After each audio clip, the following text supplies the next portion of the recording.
Subconscious మైండ్లో కొన్ని మనకి తెలుసు. ఓకే, ఇది నేను ఆ సినిమా అప్పుడు చూశాను, నేను మీరు అన్నట్టు ఆ ఫుడ్ అప్పుడు తిన్నాను, నాకు అది నచ్చుతుంది నచ్చదు అనేది ఇది మనకు తెలుసు. అయితే ఎప్పుడైతే మనం ఈ ప్రాసెస్లో ఈ కర్మాస్ని మనం క్లీన్ చేసుకునే ప్రాసెస్లో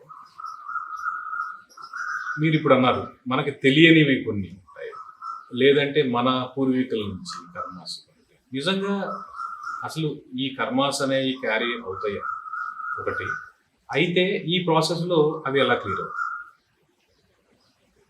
ఏది అంటే కర్మ అనేది ఏంటి అవన్నీ మనం అందులోకి వెళ్ళకపోయినా ఏది ఉందో అది ఉంది, ఉన్నది ఉంది. అంటే మనకు గ్రావిటేషన్ ఫోర్స్ ఉంది, 100 ఏళ్ల క్రితం గ్రావిటేషన్ ఫోర్స్ తెలియకపోయినా ఉందా లేదా, దానిపైన చేసిందా లేదా, వీళ్ళకి తెలియదు కాబట్టి వీళ్ళని వదిలేద్దామని భూమిలోకి ఆకాశంలోకి వదిలేయలేదు ఇంకా భూమి మనల్ని. అంటే whatever is there it is there. అలాగే నక్షత్రాలు, సూర్యుడు, చంద్రుడు, వాళ్ళ యొక్క ఎఫెక్ట్ మన మీద ఉండాలి, నీకు నమ్మకం ఉండాలి లేకపోయినా అక్కడ వాటి ఎఫెక్ట్ అవి చూపిస్తూ ఉంటాయి, మీ బాడీ రియాక్ట్. అలాగే ఈ కార్మిక్ కూడా మనం క్యారీ చేసుకున్నాం కూడా అవి ఎంతో ఎక్స్పీరియన్స్ ఉండబట్టి ఇవి క్యారీ అవుతున్న బట్టి కాజ్ అండ్ ఎఫెక్ట్ చేసిన దానికి దాని యొక్క రిజల్ట్ అంతే, ఎఫెక్ట్ అంతే. ఒక కాజ్కి ఒక ఎఫెక్ట్, అది పాజిటివ్ నెగిటివ్ ఏదైనా కాదు. కర్మ అంటే నెగిటివ్ అని ఎప్పుడు తీసుకో, it can be positive, it can be negative.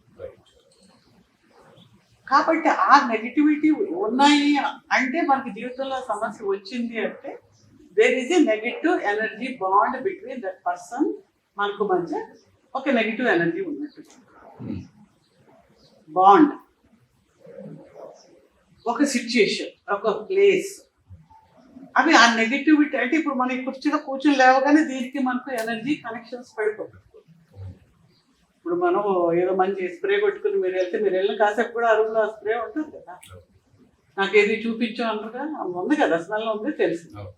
ఆ స్మెల్ పోయినా దాని ఎఫెక్ట్ ఇంకొంచెం ఉండొచ్చు, నీకు స్మెల్ చేసే ఆ లెవెల్ కన్నా తక్కువ అయిపోయినప్పుడు నీకు స్మెల్ పోతుంది, బట్ స్టిల్ కొంచెం దానికి ఉండొచ్చు. అలాగే ఇవి కూడా ఉంటాయి.